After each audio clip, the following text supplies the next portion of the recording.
right, good morning, good afternoon, and good evening, and welcome back to another episode of IT Pro TV. I'm your host, Don Pizzette, back again with Mr. Ronnie Wong. How's it going, Ronnie? I am doing okay today because I found out that you and I can do the same number of pull-ups. That's pretty bad. You know, the sad things that go on around this studio when we're not shooting, we did have a pull-up competition. Ronnie and I did tie on the amount of pull-ups. Sadly, that number was 1. Yeah, all right, so upper body strength is not our forte. Yeah. But fortunately, today we're going to do some more project management, which doesn't require much upper body strength. That's right. You know, the real sad part, Ronnie, we're both going to be sore tomorrow from our one pull. I'm ready to breathe hard. Sad state of affairs. President Bush would be so disappointed. Or President Reagan. Reagan was the one who was really pushing the health and stuff. Whatever. So, all right, So today we are kicking off the execution phase, and this is one of those phases that's really interesting because it's where the work really starts, where people start performing the activities that are going to complete our project. And that means, boy, you take out all the stops, all the actions happening, things go crazy, right? Well, as a project manager for us, things actually slow down, right? We bust our butts in the planning phases, we're getting ready, and now that it's time to execute, it's time for us to turn the reins over to the work package owners. The people are actually going to do the work to get things done. That doesn't mean that we kick our feet up on the table, drink a Mai Tai, and relax, right? Or maybe you do, depends on the office you work in. But normally what it means is that we transition into monitoring and controlling. We start watching the work that's getting done to ensure that it does, in fact, get done. So that's our role at this point, and it actually, usually does ease up on us, which is good because it takes a lot to get through the planning phase. So as we move through the execution process groups and the knowledge areas inside of there, when we start working through those, you're going to see there's not a whole heck of a lot here for the project manager to do, and that's fine because when this is done, we're going to take a look at monitoring and controlling, and there is a lot for us to do there, and it's mostly paperwork. So it's not the most exciting, but it is very rewarding because we are seeing the project move along. All right, so the first one we're going to take a look at, let me bring up my process group guide stuff. Hang on just a second. Let me click and click and click. There we go. So here's the kind of process group structure, and in the executing process group, you'll notice how it's a little light. There's no risk management going on. There's no project cost management, time management, scope management. There's none of that going on, and that's because we deal with that in monitoring and controlling. We've already planned for this stuff. Now we just need to make sure that it happens. All right. So we'll start off right here under project integration management, and remember that knowledge area, integration management. That's us. That's the project manager, and it's how we handle the overall project. So see what we've got here: direct and manage project work. It doesn't say do the work, it's just direct and manage, right? Keep an eye on things, make sure they're going well. We're really going to be doing this: monitor and control project work, perform change control, validate scope, and so on. Those are the things that we're really going to be focused on. But let's take a look at this process and see what damage we can do in there. All right, direct and manage the work. We're telling people to get to work, and they get to work, right? That's it, we're done. Easiest process group ever. But there is some tools and techniques here. You'll see under the inputs, we've got our project management plan, which is telling us how to do things. If there have been change requests, any changes from our original plan, the approved change requests become inputs here. When people go to do their work, if there's been a change, they need to be aware of it, if the date of that task has been moved or whatever. Our enterprise environmental factors and organizational process assets, those are the other inputs for us, just like we always have, any paperwork and so on. Now, there is an important one here that they don't call out specifically, but you may have an organizational process asset that is called a work authorization form. Just because a resource is attached to an activity, just because in our little Gantt chart, we say that Tom in accounting is supposed to do an accounting review on Tuesday, doesn't mean he's actually going to do an accounting review on Tuesday.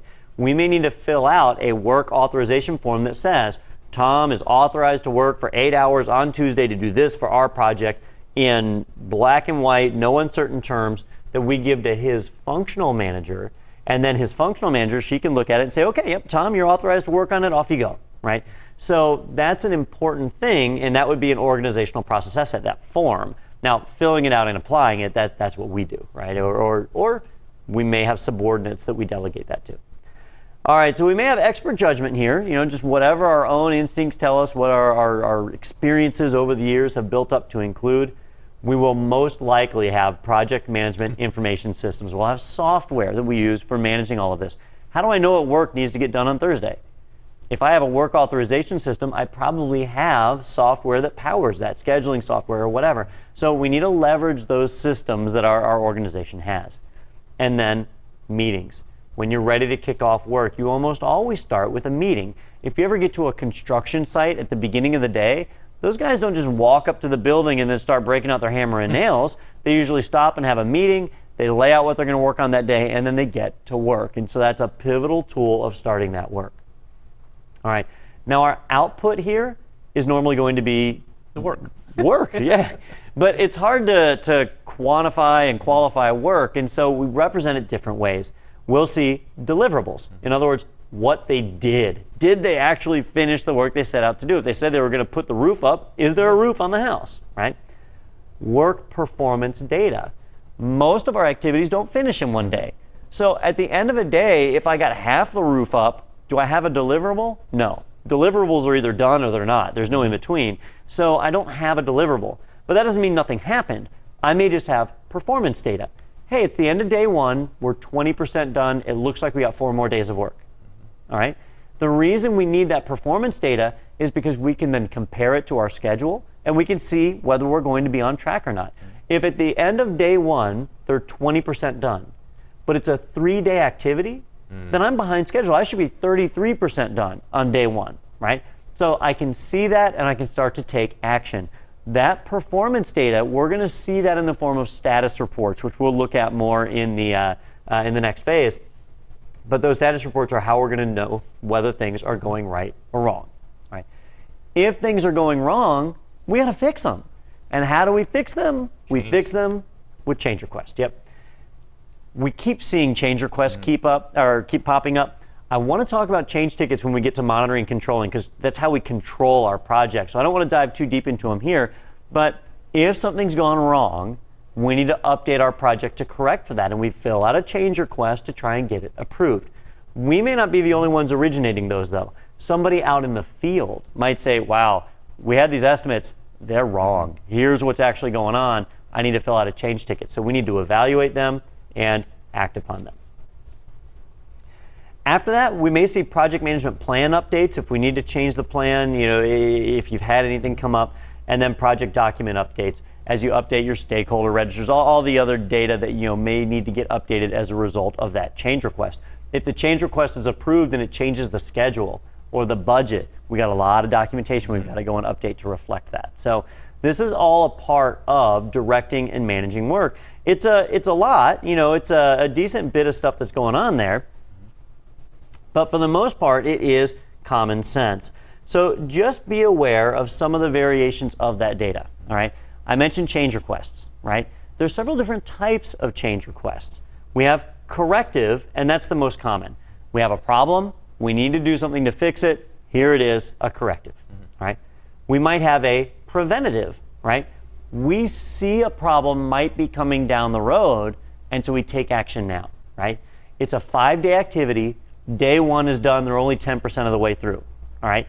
I know based on that data, they're not likely to hit their scheduled date, right? Unless something crazy happens. So I go down and I talk to the people and I say, is it just that we've backloaded the work or whatever? And if I find out they're actually behind, I can take preventative action now to stop them from running behind, do something to bolster up their speed. There might be defect repair, right? There may be an issue that has crept up, and that issue is resulting in us having to stop and fix the problem, something we didn't anticipate. So we got to do a little more work to get things done and move on. And then updates, right? An update is not normally a true change in the sense of change. A great example of an update might be, I have a contract, and the contract is with a third-party company, and the primary technical contact is Betsy, and Betsy retires. And so a new employee steps in, it's Tom, and I just need to change the contact, right? It's not changing the scope or budget or schedule. It's just changing a contact Right. on that contract. It's a minor change. And so I do a change ticket with an update for that information, right? I replace a resource. I have a resource that's out sick. I replace them with another resource. Minor change, right? Those are updates. All right. So those are things that might happen under the scope. I mean, not scope. Under the project management plan, we could be updating anything, and Ronnie listed out just all the different plans that we have. Any one of those may need to be updated as just due course of working on the project. As we learn more, we update those plans to reflect what works best for us. And then on that documentation that we output, a lot of it's just going to be project logs, how we've moved along, our issues, assumptions, anything like that, what's going on, all right? But it could be something a little more significant. For example, remember our risk register. We kept track of all the risks we could have. Now we're executing. Now things are happening. If one of those risks comes to fruition, we're going to see it right here, right? There was a risk that the price of lumber could go up. I recognize that. I set some cash reserves for it. Now I get to execution, and the guys actually go out and buy that lumber, all right? Did the price go up? If it did, I've got my reserves it's taken care of.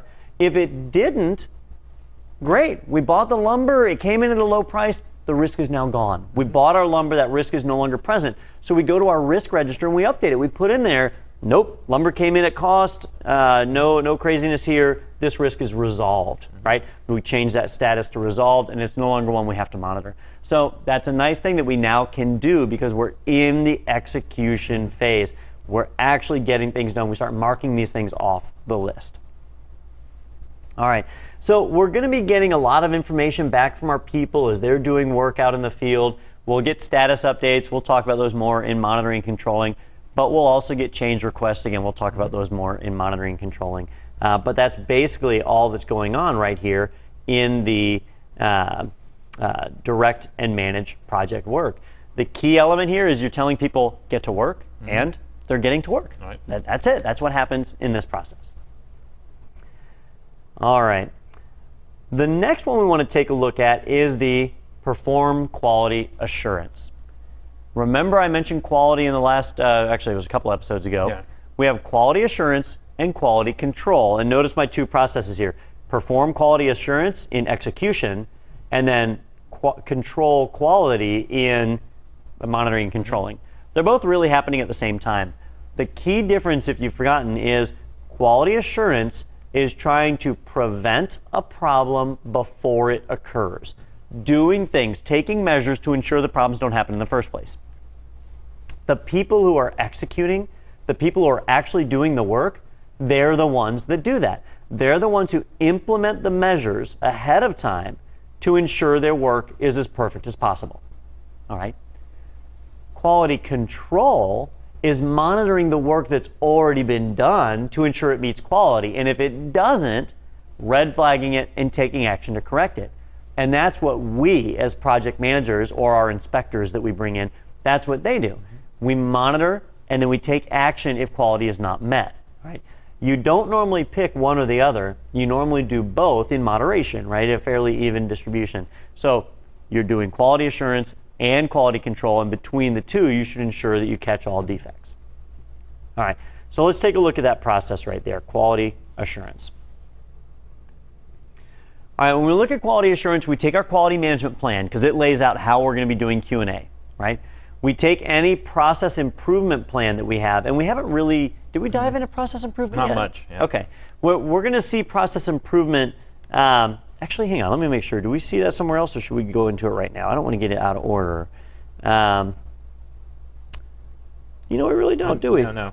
Because this is probably as good a time as any to talk about process improvement. Process improvement is a really interesting thing.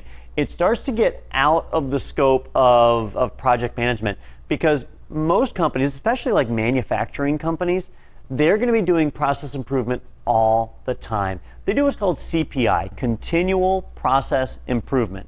And the idea is no matter what you do, there's always some way to make it better, right? You can either do it cheaper or with less defects or more efficiently or safer. There's something you can do to make it better, unless 100% of what you do is perfect and done in the most rapid schedule possible. But the odds are new technologies come out that make yours obsolete. So there's always room for improvement. We made the example of designing the 2016 Ford Focus, right? Well, Ford already has tons of assembly lines for manufacturing vehicles, and they work really, really well. They produce tons of vehicles every year, all right? But as new equipment comes out, new riveting machines, new measuring and diagnostic machines, as new equipment comes out, they can make their conveyor belts better. They can make them generate more cars per day for lower cost, right? And how do they know to do that? Through process improvement.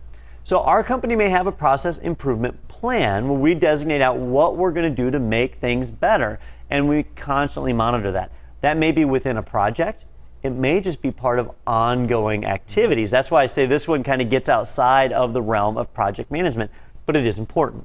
So if we have a process improvement plan that tells us what we need to do to watch what's going on in our project and make it better, then we follow that plan.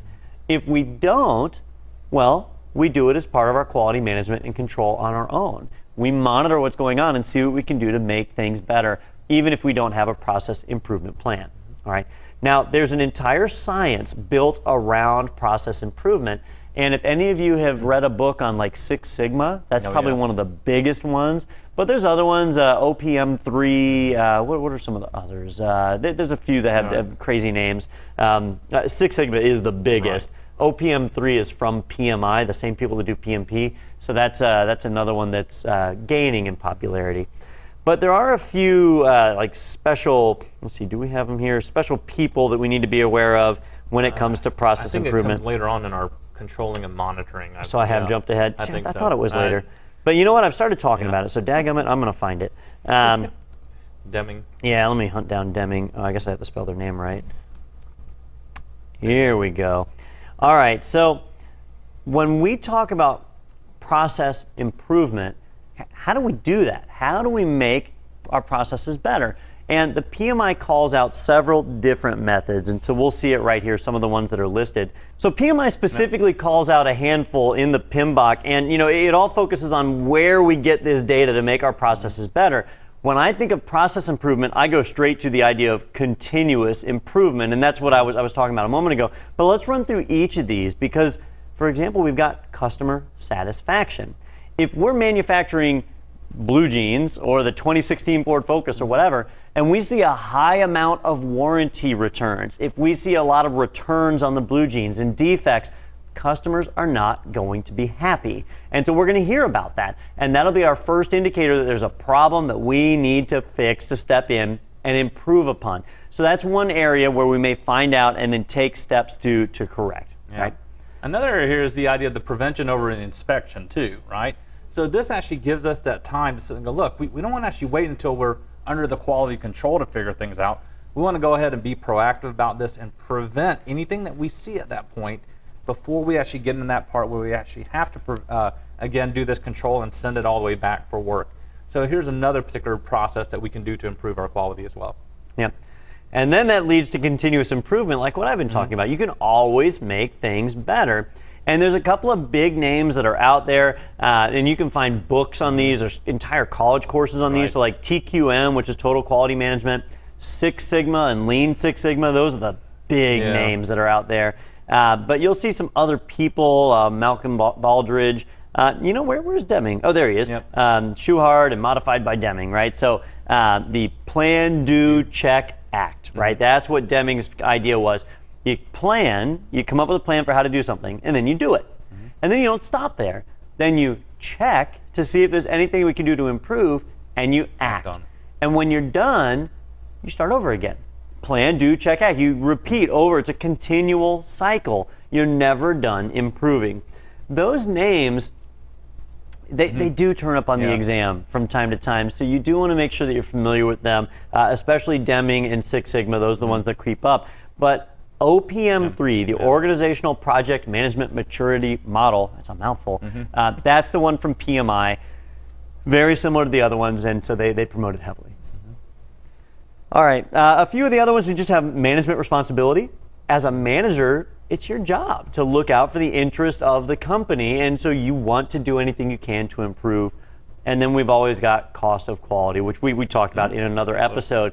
but understanding that you can't make things better, well, normally you can't make things better without having to spend a little money. So are we able to get a return on that money we spend? We have to do a cost-benefit analysis. All right, so those are some of the different things that we need to think about when we're talking about process improvement. And like Ronnie said, we probably will talk about it again later. I just can't remember where it is, and so I want to make sure that we cover it in enough depth for the exam. So there we go. All right, we got a few other things in here like our quality metrics. Right. All right, if you're going to be measuring how your performance is and taking action, you're going to need the numbers, right? And it's whoever's doing the execution who's going to get those for you. They're doing the work. They're working on it, so they can gather the metrics and submit them to you. If you don't trust them, if you want, I shouldn't say it that way. It's not about trust. If you want impartial, unbiased data, then you may need to bring in inspectors, right? So you have some people doing the work, and you have inspectors gathering your data. It's up to you how you want to go about that. Take like the EPA, for example, the Environmental Protection Agency here in the US. They need to gather data from how people's emissions are during manufacturing. And it's not, well, I guess it is that they don't trust the people. So they send out their own EPA investigators to gather data on emissions and then measure and cite companies whenever they're in violation of what they promise. Right. Quality control. Quality control, if we've already done something to fix the problem, right? Because remember, quality control, that's after the fact. If we've done something to fix the problem, we're done, we stop, right? Well, no. Now that quality control has happened, that's an input. Now we need to see whether it worked or not. So whoever's executing is going through and doing quality assurance to verify that everything is working the way that it's supposed to, and taking any actions necessary there. And then our project documents. Our documents have all sorts of information as far as how we're carrying out quality and other people that we may need to reach out to. So these are all our inputs into quality assurance. All right, now we've got a few tools and techniques that we apply for quality assurance, but let's do this. Let's stop and take a break. And when we get back, we'll dive into those, kind of take a look at some of the things that are available there, and continue on with the world of quality. Sound good, Ronnie? Sounds great. All right, so ladies and gentlemen, stay tuned. We'll be back in a few.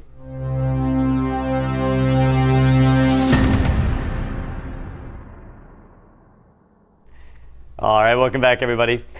Okay, so when we're working with the idea of quality assurance, right, so preventing issues before they happen, we're in execution. Hopefully, we've put our QA methods in place that are effective, Right. and we don't have to mess with them again.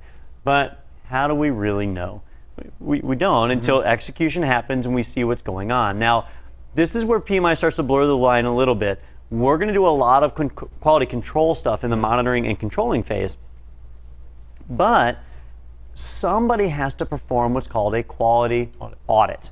And a quality audit is where we go and examine the work that's being done to ensure that quality is being met, to make sure that our quality assurance steps are being applied properly, and that we gather the data to provide for quality control. So when we saw over here quality metrics and quality control, where does that data come from? Well, it comes from these quality audits. The quality audits get us data that we can then use to put into some of the quality management and control tools that are really just different charts and graphs that we can use to create this data. So I'm going to go a little bit out of order here. I'm going to start with quality audits and then come back to the tools so we can see that. A quality audit it's in the execution phase because you're going to have an auditor, either a third-party inspector or your own employee, who goes to gather this data. So going and gathering the data is work, and that's why it falls under execution. And they're going to go out there with a form that looks something like this. And every company has different forms, so this is just an example. But basically, they're going to go and audit some aspect of the project. Whatever that aspect is, they document it here.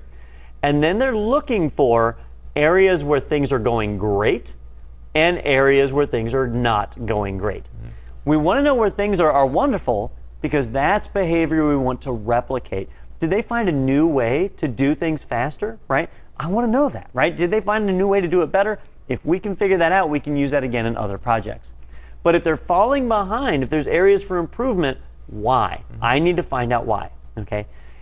If somebody finishes an activity a day ahead of schedule, I need to know why, okay? And in my book, there's really two reasons why something would finish ahead of schedule. Either one, they found some great new way to get through faster, or two, something didn't get done. and that something didn't get done, that's either part of the activity itself or they didn't give factual numbers back when the original estimate was done, right? So the thing that didn't get done was the whole being honest part. So something didn't get done, and that's normally what I just default to. I assume that something didn't get done if they're ahead of schedule. But if I had auditors on the field and they were sending me data back saying, oh yeah, they found a new way to get this done faster, that's an area of excellence, right? Now when they finished ahead of schedule, I knew they were going to finish ahead of schedule. I knew it because my audit data had it. I'm prepared. I'm ready to receive that, and I don't have to get paranoid and say, wait a minute, what did you guys screw up, right? Because they didn't. They did it great. So we want to make sure we document that. If there's anything that is deficient, we catalog that. What's the defect? What action do we need to take to correct it, right? Now, just because you put it in here as an action doesn't mean you're actually going to do this. We need to create a change ticket that centers around this to actually take the action. So this is kind of like a preliminary action. The auditor just makes a recommendation. They may not have one. They may see a defect and go, gosh, I don't know how to fix this. And so we just have to look at that later and come up with some other option, have a meeting, whatever. And then they provide their commentaries. Your auditors are constantly going out, gathering this data, and sending it back to you. As the project manager, maybe you're going out and doing these audits, but more commonly you're handing this off to someone else and they're collecting the data so that you can take it and act upon it. All right, so that data is going to be fed into our quality management and control tools, and those tools typically represent themselves as charts and graphs, right? PMI, they love their charts and graphs, and you'll see here we've got all sorts of ones available to us, okay? Affinity diagrams, process decision diagrams, and so on. Each one kind of serves a different purpose, all right? The PMBOK, again, yet another reason to go ahead and become a PMI member so you can get the PMBOK, gives us some examples of all of these. And each one has a slightly different purpose, but they're fairly generic charts. You'll see like the affinity diagram and so on. Each one represents a different aspect of our organization. So the affinity diagram, here's where we start looking towards like cause and effect type things. So we have an issue. What are some of the different things that contribute to that one issue? This is kind of like brainstorming when we start we would do the affinity diagrams there, right? Grouping things together by like idea. Here we're grouping things together by like defect or cause. So trying to collect that together to find out where most of our issues are. Affinity diagrams are pretty useful for that. PDPC, it's quite the mouthful. That's the Process Decision Program Chart. When we go through a process, there's certain decisions that are made as we go through. How do we know that, right? Well, most commonly we know that thanks to a flow chart. And the flow chart, they just kind of represent it here as you make decisions. Here's decision number one. Is the answer yes or no? If it's yes, you go this way. If it's no, you go this way, all right? So you said no, here you are. Now here's question number two. Based on what you get here, is it yes or no? Yes, you go here, no, you go here. And you go through and it's guiding you on the decision that you need to make. You see these in audits a lot, right? So, so you'll see like maybe you're manufacturing some kind of pipe and the pipe has to meet certain standards. So question number one, does the pipe's measurements match the specifications? Is it so and so long? Is it so and so wide? Are the walls so and so thick? Yes or no? Okay. If yes, move on to the next thing. How much pressure is the pipe able to withstand? Can it withstand 800 psi or whatever it is that we've rated it for? If yes, you move on. And if you get a bunch of yeses, the audit passes and you're done. But if you get a no, it then moves you over and it says, fill out this form, reach out to this person, take this action because there's a problem in our manufacturing process, right? By having a decision chart like this, it takes the guesswork out and it ensures consistent action when a defect is detected. So people don't have to think too much, they just go right down the chart. You see this, and you know, I'm gonna say it and it's gonna sound mean, but you see this in the military a lot, all right? And it's not because people can't independently think in the military. There are brilliant people in the military. But when you are under duress, when you're in combat situations, when you're in a submarine that is underwater and a rupture happens, you don't want to have to go through a lot of thought and decision making and all that on your own. If you have a chart that just walks you through step by step, is this happening? Yes or no? All right, yes, it's happening. Is this also happening, right? If these two things are related, then this is the action you take. By telling you exactly what to do, you ensure quick, consistent action, and it can be the difference between life and death in the military. Now, here at IT Pro TV, it's not life and death, right? But it can be the difference between resolving an issue when I manufacture one episode versus resolving the issue after we've already manufactured 100 episodes. So we need that kind of decision tree. That's what a PDPC does. All right, we also have interrelationship digraphs. And Ronnie and I were joking around about this earlier. I've never used the word digraph ever, but it's a combination of a graph and a diagram. Yes. They got them together with a bottle of wine, and all of a sudden you get a digraph. And what it is an absolute mess. It's where you basically plot out the various causes and effects, and you map them together. One thing is related to another, leads to another, leads to another, and so you kind of map it. The problem is you can have so many interrelationships that it gets to be a mess, and that's what you see here. I had a student years ago who said, Don, as I learn about the PMP, I can see a lot of times where one process is an output that then becomes an input for another process. So could we create like a flow chart of all 47 processes and see what it would look like, start to finish, which one's output to which one's in? And I said, you can, except it becomes a giant spaghetti mess. The whole big picture, if you try to put it together, is an absolute wreck. And you'll see that if we go through, let me see if I can find one here in the book real quick. The PMI actually maps some out in here. Well, I was hoping, there. Where, see what they're doing here? They're showing planned quality management, and all of these processes here have outputs that feed into planned quality management. And then planned quality management creates outputs that feed into other things.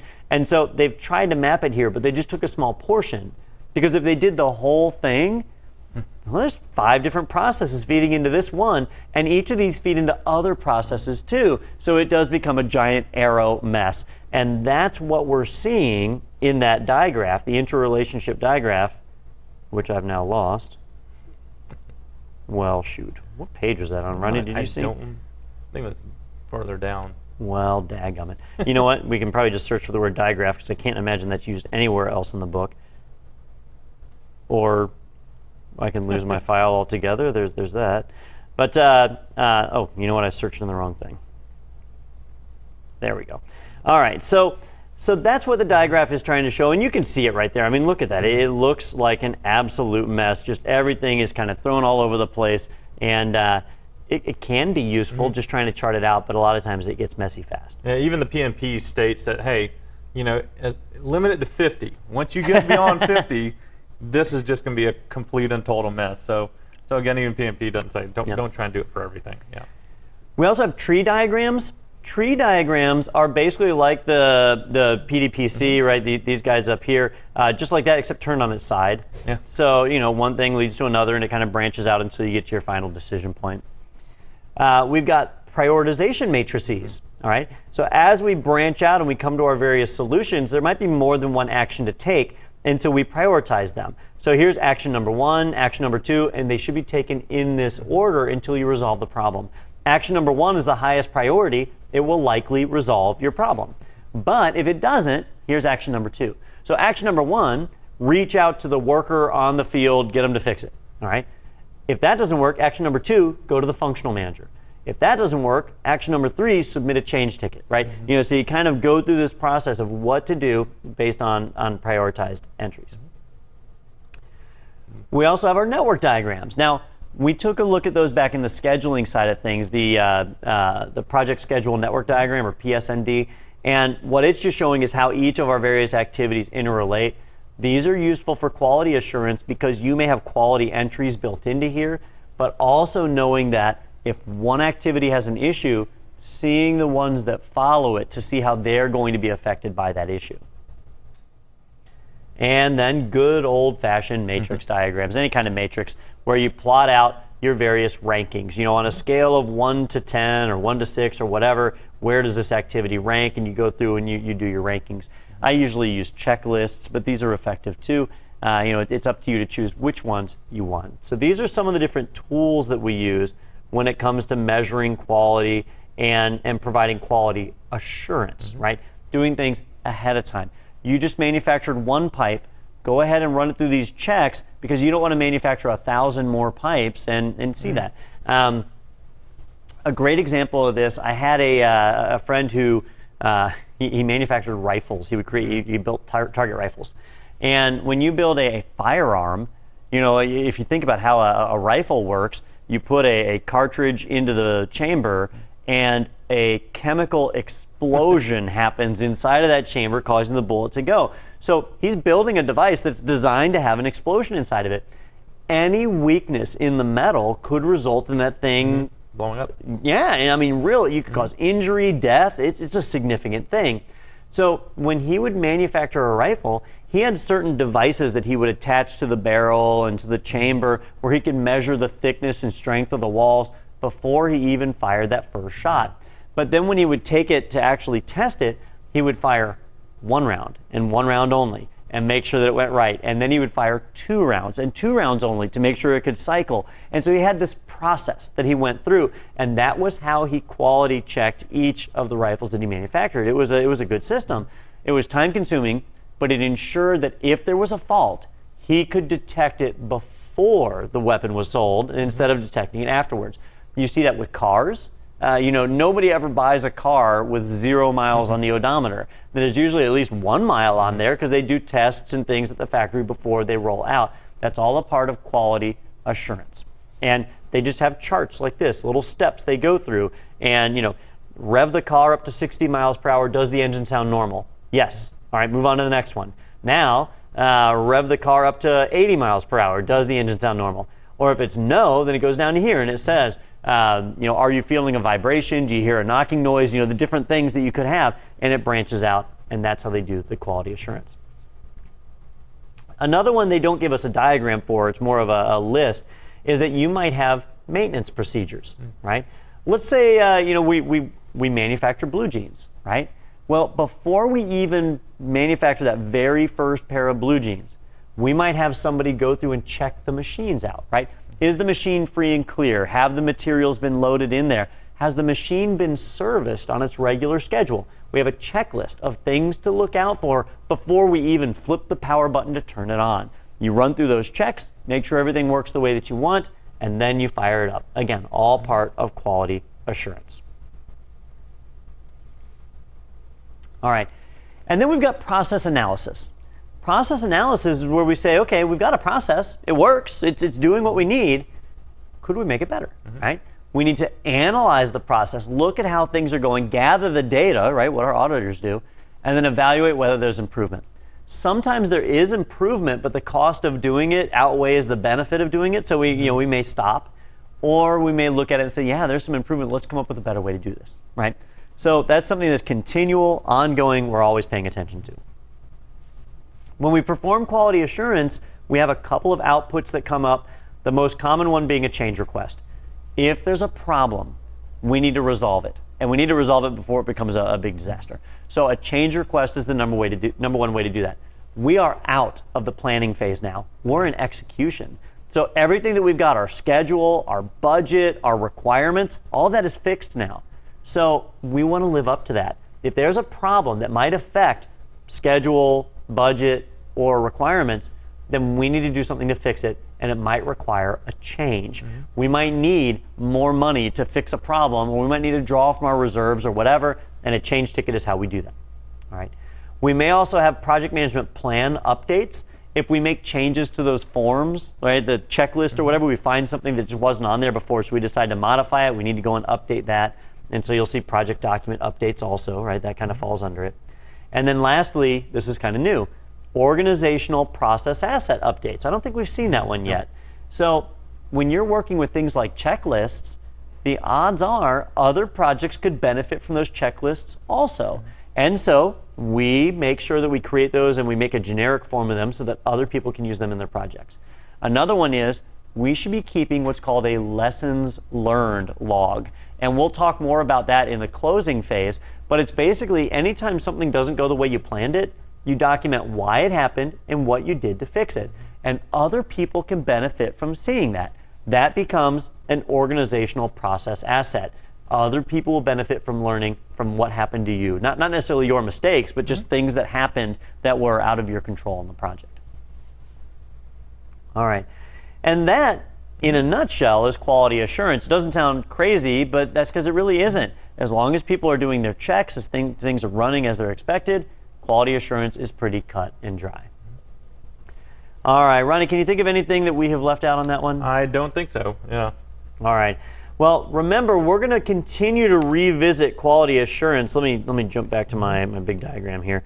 So we did quality assurance. We still have control quality. So we're going to jump into quality control a little bit later. So we've got some more of that, but we're almost done with it. But yeah, so we'll see that. The next thing that we're going to be talking about in our next episode will be dealing with our teams, our project team, as well as the actual worker bees that we deal with. So how we handle them. There's some important concepts to understand there.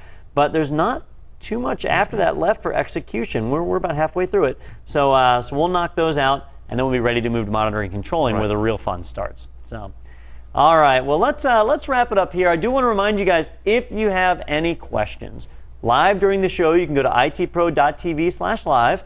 Post your questions in the chat room. We monitor and answer during the show.